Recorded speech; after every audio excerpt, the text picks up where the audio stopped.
जब हम बात करते हैं फाइलम कॉर्डेटा की, तो तुरंत हमारे दिमाग में ऐसी बातें, मतलब ऐसा एक चित्र उभरता है कि मनुष्य हो या घोड़ा हो या गिरगिट हो, सांप हो, ऐसे जीव जंतु जीव जिनकी रीढ़ की हड्डी होती है, ये हमारे दिमाग में एक चित्र बनता है। वास्तव में रीढ़ की हड्डी जो है, मतलब वर्टिब्रल कॉलम जो है, वो कॉर्डेटा का सेकेंडरी कैरेक्टर है।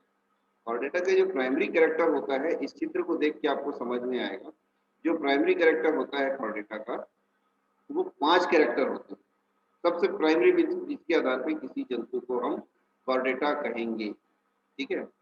सबसे पहला कैरेक्टर नोटोकॉर्ड प्रेजेंट। ठीक है ना।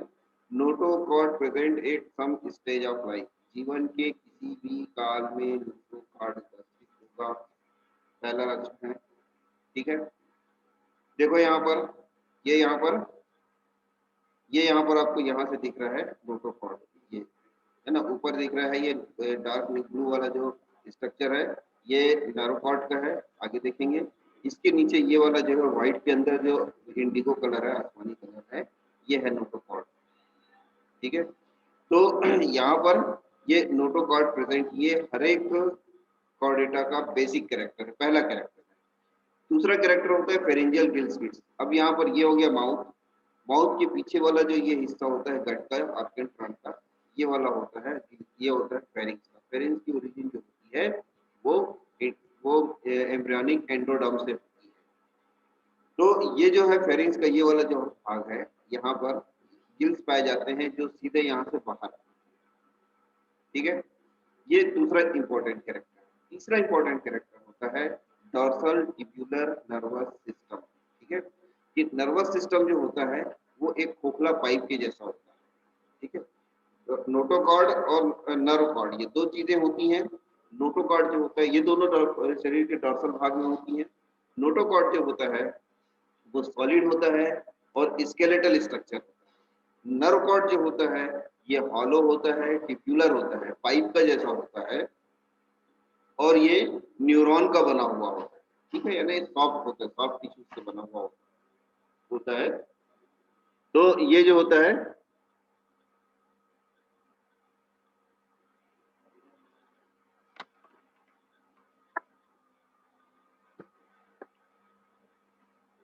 नर्वकॉर्ड जो होता है ये बना होता है किससे? न्यूरॉन से बना हुआ होता है। तो ये हो गया। तो ये दो इंपॉर्टेंट कैरेक्टर होते हैं, नर्वकॉर्ड, नोटोकॉर्ड और नर्वकॉर्ड। ठीक है। तीसरा इंपॉर्टेंट कैरेक्टर हुआ फेरेंजियल गिल्स। ठीक है। फेरेंजियल गिल्स पाए जाते हैं। अब ये जो फेरेंजियल गिल्स के अलावा जो चौथा और पांचवा जो दो इंपॉर्टेंट कैरेक्टर है, तो चौथा इंपॉर्टेंट कैरेक्टर होता है पोस्ट एनल टेल। याद रखना कि विज्ञान में हर एक टर्म का, हर एक शब्द का एक निश्चित परिभाषा होती है, हर एक शब्द की। अब मैंने कहा पूंछ, तो पूंछ का मतलब ये नहीं होता है कि पूंछ है ना। जैसे मैं अर्थवर्म की बोलूं तो अर्थवर्म की पूंछ नहीं होती, सांप की पूंछ होती है। ठीक है। ध्यान रखना, अर्थवर्म की पूंछ नहीं होती। क्यों? जबकि तुमको तो दिखती है, अर्थवर्म एक लंबा सा होता है, उसमें पूंछ दिखाई देती है, लेकिन अर्थवर्म में पूंछ नहीं पाई जाती। याद रखना, पूंछ उसमें पाई जाएगी कि एनस, पूंछ की परिभाषा ये होती है कि एनस, एनस के बाद शरीर का बचा हुआ जो सेगमेंट होता है, भाग होता है, वो पूंछ कहलाता है। जैसे तुमको एक अच्छा एग्जांपल देता हूँ, एस्केरिस जो है, एस्केरिस में मेल में पूंछ पाई जाती है, फीमेल में नहीं पाई जाती। ठीक है ना। क्योंकि मेल के बाद छोटा सा हिस्सा पूंछ का बचा होता है, मेल के बाद शरीर का छोटा सा हिस्सा बचा होता है, लेकिन फीमेल जो होती है उसमें एनस जो होता है शरीर के अंतिम खंड के सिरे पर होता है। इस कारण से क्या होता है कि इसमें एस्केरिस में जो मेल होता है, मेल में पूंछ पाई जाती है और फीमेल में पूंछ नहीं पाई जाती। ठीक है। तो यहाँ पर जो किसी भी कॉर्डेटा में जो होगा, जो कोई भी कॉर्डेटा, कोई भी जंतु होगा, उसमें पूंछ निश्चित रूप से पाई जाएगी। अब ये बोलोगे कि हम लोग तो कॉर्डेटा है, हम लोगों में पूंछ नहीं पाई जाती, तो हम लोगों में फेरेंजियल गिल्स भी नहीं पाए जाते। मैं बताऊंगा आगे अभी आपको। ठीक है। तो ये हुआ चौथा कैरेक्टर, ये हुआ चौथा कैरेक्टर पोस्ट एनल टेल। पांचवा कैरेक्टर होता है वेंट्रल हार्ट, ये वाला। देखो, heart always lie on the ventral side of the body. Heart जो होगा वो शरीर के सब वेंट्रल साइड पे स्थित होगा। ठीक है, ये जो इसमें जो कॉर्डेटा जो होते हैं उसमें हार्ट की स्थिति क्या होती है, हमेशा वेंट्रल साइड पर होती है। ठीक है, तो इसमें क्या होता है फेरेंजियल किस हार्ट वेंट्रल पोजीशन में, इसमें एक विशेषता और होती है कि यहाँ पर जो कॉर्डेटा होते हैं, कॉर्डेटा के ब्लड वास्कुलर सिस्टम में जो ब्लड कार्पल्स होती हैं, आरबीसी जो होती है विशेष रूप से, वो आरबीसी जो होती हैं उसमें हीमोग्लोबिन पाया जाता है और हीमोग्लोबिन इंट्रासेलुलर होता है। ध्यान रखना, हीमोग्लोबिन इससे पहले एक जगह तुमको और मिलेगा, कहाँ मिलेगा वो मिलेगा अर्थवर्म के ब्लड में। ठीक है ना, तो वहां पर जो हीमोग्लोबिन होता है वो इंट्रासेलुलर होता है, यानी आरबीसी के बाहर होता है। ठीक है, ब्लड में हीमोग्लोबिन घुला होता है, लेकिन कॉर्डेटा में हीमोग्लोबिन जो होता है वो कहाँ होता है, ब्लड के आरबीसी के मतलब भीतर होता है, एरिथ्रोसाइट के भीतर होता है। एक बात, दूसरी बात याद ध्यान रहना कि केवल आरबीसी ही जो होती है वो, यानी हीमोग्लोबिन जो है वो केवल वही जो है वो ऑक्सीजन कैरी करने वाली वो ब्लड कार्पसल नहीं होती, इसके अलावा और भी ब्लड कार्पल्स होती हैं, जैसे क्लोरोक्वानिन होती है, जो वो होते हैं जो हीमोग्लोबिन के अलावा क्लोरोक्वानिन होती हैं, हार्डमानिया में वेंडोसाइट्स होती हैं। ठीक है, ये ऑक्सीजन को कैरी करती हैं।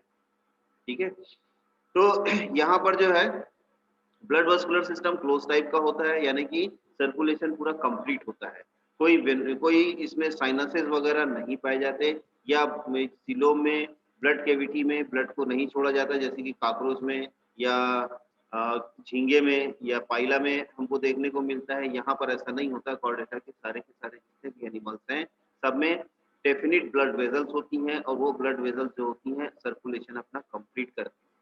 ठीक है, और इसमें एक विशेष बात और ये है कि कॉर्डेटा की कि इसमें ब्लड वास्कुलर सिस्टम में जो डॉर्सल ब्लड वेसल होती है उसमें ब्लड का फ्लो जो होता है वो एंटीरियर टू पोस्टीरियर होता है। ठीक है, यानी अगर हम इस चित्र में देखेंगे तो जो ब्लड फ्लो रहेगा वो हार्ट से ऊपर की तरफ यहाँ डॉर्सल ब्लड वेसल में जाएगा और यहाँ से एंटीरियर भाग से पोस्टीरियर की ओर इस तरफ जाएगा। जबकि अर्थवर्म के याद कीजिए फर्स्ट ईयर में आपने पढ़ा होगा कि अर्थवर्म का जो ब्लड वास्कुलर सिस्टम होता है उसमें ब्लड वास्कुलर सिस्टम में क्या होता है कि जो हार्ट जो होता है वो आगे से पीछे की तरफ ब्लड को पंप करता है, और वहां से फिर क्या होता है कि ब्लड जो होता है पीछे से यानी पोस्टीरियर रीजन से ऊपर उसमें डॉर्सल ब्लड वेसल में आता है, और पीछे से blood collect dorsal blood vessel से कलेक्ट करके वापस हार्ट में आता है। तो डॉर्सल ब्लड वेसल जो होती है उसमें ब्लड का फ्लो पोस्टीरियर टू इंटीरियर होता है। ठीक है ना, यानी कि इनवर्टिब्रेट में इधर से इधर इस तरफ होगा, जबकि वर्टिब्रेट में क्या होता है एंटीरियर भाग ये है, ये पोस्टीरियर है, तो पोस्टीरियर से एंटीरियर से पोस्टीरियर की ओर ब्लड का जो वो होता है सर्कुलेशन होता है वो एंटीरियर टू पोस्टीरियर होता है। ठीक है, ये जो होते हैं इनमें स्केलेटन जो होता है वो डेफिनिट होता है, और जो कार्टिलेज या बोन का बना होता है। ध्यान देंगे यहाँ पर कि इससे पहले हम जितने भी फाइलम हम पढ़े हैं इनवर्टिब्रेट या नॉन कॉर्डेटा में, यहाँ पर इनवर्टिब्रेट जो टर्म है जो टर्मिनोलॉजी है वो थोड़ी सी गलत हो जाती है। अभी तक आप इनवर्टिब्रेट और वर्टिब्रेट पढ़ते आए, लेकिन अब यहाँ पर इनवर्टिब्रेट और वर्टिब्रेट नहीं पढ़ेंगे, यहाँ पर नॉन कॉर्डेटा और कॉर्डेटा कहेंगे। क्यों कहेंगे वो अभी आगे क्लासिफिकेशन में आपको क्लियर हो जाएगा, जो अगली जो स्लाइड है उसमें आपको दिख जाएगा कि क्यों ऐसा मैं पूछा हूँ। तो स्केलेटन जो होता है इससे पहले हमने स्केलेटन जो पढ़ा था या तो वो कहा था या तो काइटिन हुआ करता था। ठीक है, जैसे कि इंसेक्ट में होता है काइटिन। ठीक है, या फिर कैल्शियम कार्बोनेट का बना होता था, जैसे कि उसमें मोलस्का में या इकाइनोडर्मिटा में हमको मिलता है। ठीक है, या स्पॉन्जेस में ये स्पॉन्जिन का होगा, या कैलकेरिया कैल्शियम कार्बोनेट का होगा। ठीक है, तो या सिलिका का होगा। इस प्रकार से अलग अलग प्रकार के हमको उसमें स्केलेटन इंटरनल या एक्सटर्नल स्केलेटन हमको देखने को मिलते थे। लेकिन यहाँ पर कॉर्डेटा में या तो कार्टिलेज का होगा या बोन का बना होगा। ठीक है, कार्टिलेज का यानी कॉन्ड्रिन प्रोटीन से बना हुआ स्केलेटन होगा, बोन का यानी कि ओसिन प्रोटीन से बना हुआ होगा। ठीक है, तो ये जो होता है ये एक डेफिनिट, यहाँ पर स्केलेटन इसका डेफिनिट होता है, जिसके कारण शरीर जो होता है वो डेफिनिट जॉइंट्स और उसके जो बोन्स है उसमें जॉइंट्स होते हैं, और उसके डेफिनिट ऑर्गन में ये पूरी तरह से ये ऑर्गेनाइज होता है। ठीक है, इसमें एक और विशेष बात यह है कि जो कॉर्डेटा जो होते हैं वो सारे के सारे सिलोमिक एनिमल्स हैं। तो यहाँ पर देखिए आप, प्रोटोजोआ को छोड़ दीजिए, पॉलीफेरा, सिलेंड्रेटा जो होते हैं, ये पॉलीफेरा, सिलेंड्रेटा और प्लेटीहेल्मिन्थेस, ये तीनों फाइलम के जो जंतु होते हैं वो एसिलोमेट होते हैं, जिनमें सिलोम नहीं पाई जाती। ठीक है, जो एस्केरिस होता है यानी कि एस्के हेल्मिन्थेस निमेटोड्स जो होते हैं वो स्यूडोसिलोमेट होते हैं, यानी उसमें देह गुहा तो पाई जाती है, बॉडी कैविटी पाई जाती है, लेकिन वो सिलोम नहीं होती। सिलोम की डेफिनेशन क्या है कि any cavity occurs in the body which surrounded by or originated by the mesoderm। ये बात ध्यान रखेंगे विशेष रूप से कि शरीर के अंदर ऐसी कोई भी गुहा जो मीजोडर्म से बनी हुई हो, ठीक है ना, जिसकी उत्पत्ति मीजोडर्म से हुई है या वो मीजोडर्म से घिरी हुई है, तो वो सिलोम कहलाएगी। ठीक है, तो इसमें सबसे पहले हमको ट्रू सिलोम मिलती है अर्थवॉर्म में, एनिलिडा में। ठीक है, और इसमें कहा गया था ट्यूब विद इन ट्यूब कहा गया इसको, ये स्ट्रक्चर को, और वो साइजोसिलिक सिलोम पाई गई उसमें। ठीक है, उसके बाद जो वो है आर्थ्रोपोडा, मोलस्का और इकाइनोडर्मेटा में भी सिलोम पाई जाती है, सारे सिलोमेट एनिमल है। ठीक है, ट्रिप्लोप्लास्टिक होते हैं, सिलोमेट एनिमल होते हैं। वैसे ही कॉर्डेटा जो होते हैं वो भी सिलोमेट एनिमल होते हैं। अब जैसे जैसे एडवांसमेंट आता गया, जो इकाइनोडर्मेटा थे उनमें एंटेरोसिलिक सिलोम बनी, हेमिकॉर्डेटा में एंटेरोसिलिक सिलोम बनी, और प्रोटोकॉर्डेटा जो थे वो एंटेरोसिलिक सिलोम, ध्यान रखिएगा।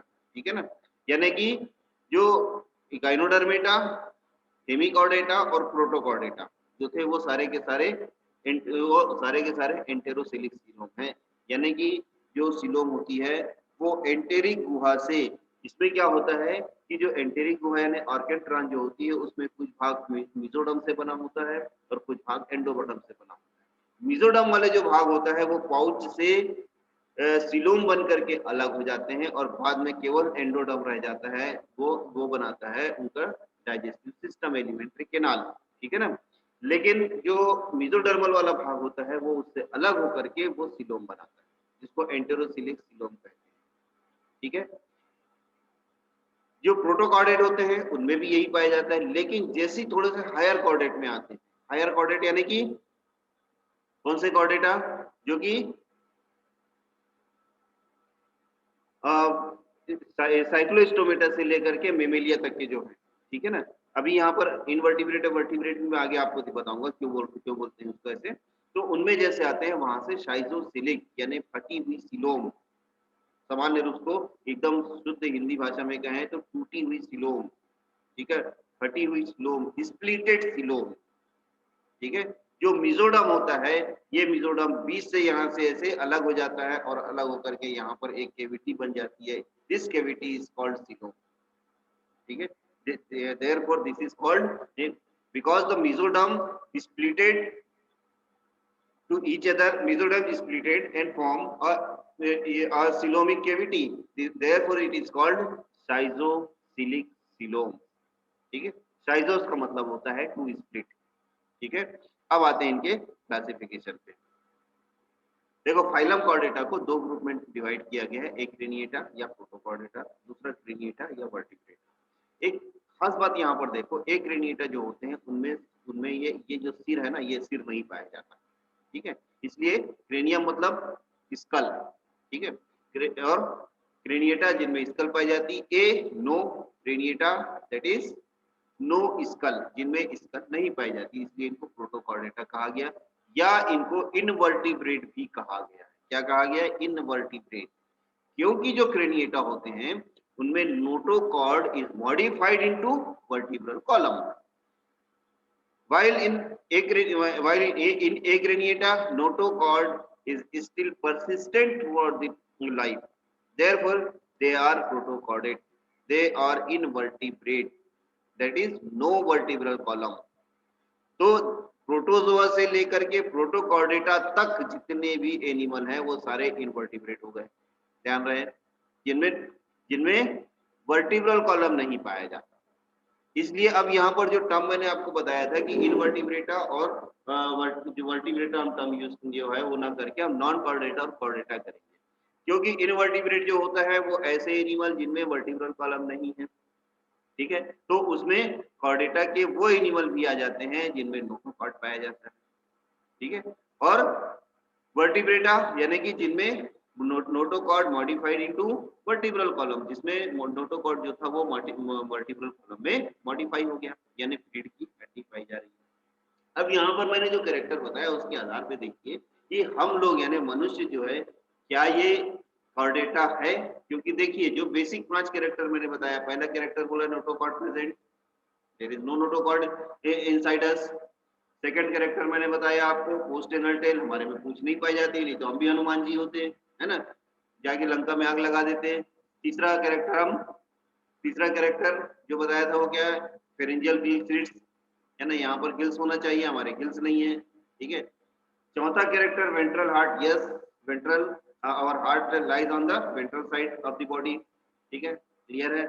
पांचवा डॉर्सल ट्यूबुलर नर्वस सिस्टम, तो वेंट्रल हार्ट और डॉर्सल ट्यूबुलर नर्वस सिस्टम तो पाए जा रहे हैं, लेकिन पहले 3 कैरेक्टर जो बोले वो कौन कौन से,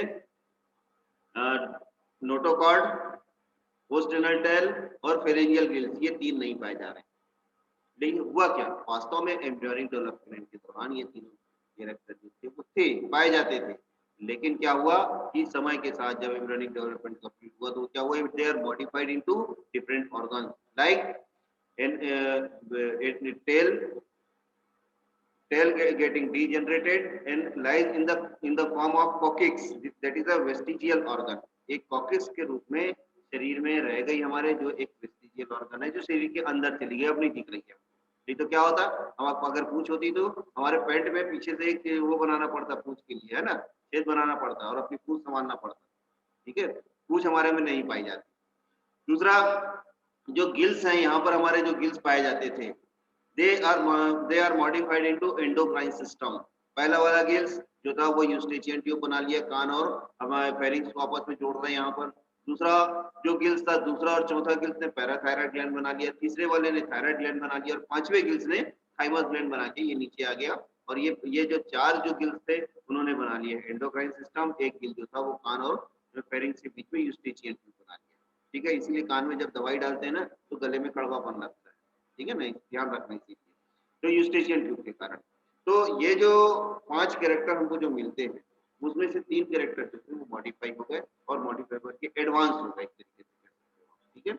तो हम लोग जो हैं वो कॉर्डेटा हैं और हम लोग एडवांस मॉडिफाइड कॉर्डेटा हैं और वर्टिब्रेटा हैं, यानी वर्टिब्रल कॉलम डेवलप हो चुका है, ठीक है। प्रोटोकॉर्डेट जो है, प्रोटोकॉर्डेट को 3 पार्ट में डिवाइड किया गया, हेमिकॉर्डेटा, यूरोकॉर्डेटा और cephalochordata. Now Hemichordata are removed from the chordata because they have no actual true notochord, ठीक है। इनमें एक यहाँ पर जो गर्दन की कॉलर और प्रोबोसिस और कॉलर के बीच में एक हार्ड स्ट्रक्चर पाया गया, वो स्ट्रक्चर के आधार पे कहा गया कि Balanoglossus is a chordata animal, but after some time they found that that is not a hard structure, this is a hollow structure, जो एक उसको प्रोबोसिस और कॉलर को जोड़ने के लिए एक hollow structure था, वो हॉलो स्ट्रक्चर एक्चुअल नोटोकॉर्ड नहीं था, इसलिए Hemichordata is not true Chordata, ठीक है, क्लियर है ये। अब इसको अलग कर दिया गया, इसलिए इसको हम छोड़ देंगे, नहीं पढ़ेंगे। दूसरे होते हैं यूरोकॉर्डेटा, तीसरे होते हैं सिफेलोकॉर्डेटा। यूरो मतलब पूंछ, कॉर्डेटा मतलब नोटोकॉर्ड, यानी ऐसे एनिमल जिनकी पूंछ में नोटोकॉर्ड पाया जाता है, ठीक है।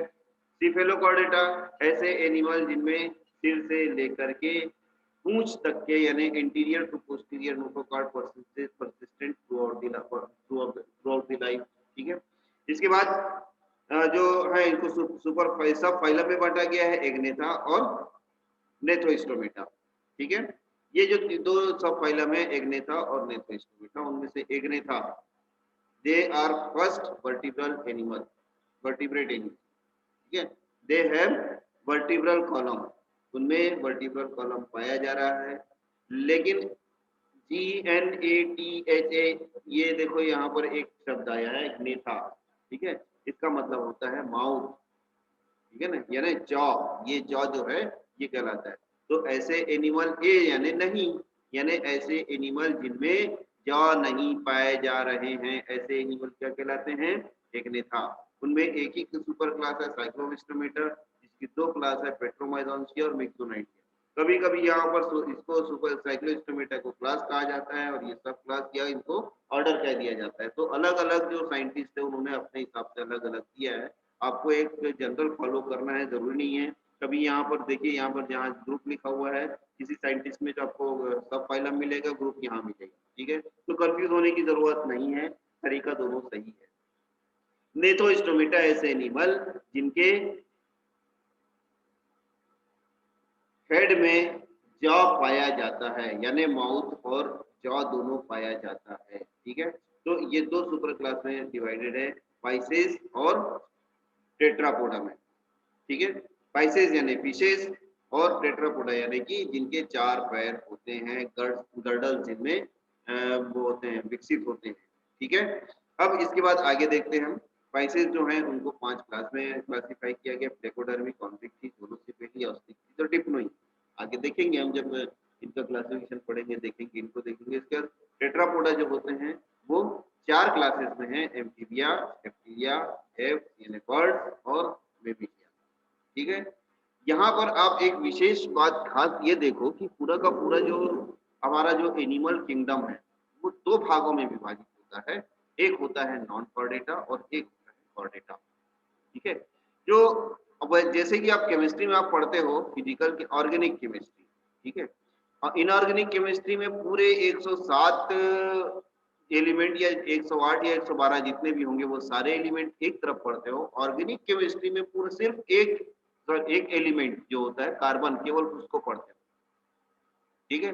यानी ऑर्गेनिक जो है वो ऑर्गेनिक केमिस्ट्री में अकेला कार्बन और बाकी की पूरी जो आवर्त सारणी होती है, जो पीरियोडिक टेबल है वो पूरा पीरियोडिक टेबल एक तरफ, अकेला कार्बन एक तरफ। वैसे ही यहाँ पर पूरे बाकी के 9 फाइलम या अगर माइनर फाइलम को मिला दिया जाए तो टोटल 28 फाइलम होते हैं। तो माइनर फाइलम सहित जो 27 फाइलम जो होते हैं वो एक तरफ और कॉर्डेटा जो है वो एक तरफ, ठीक है?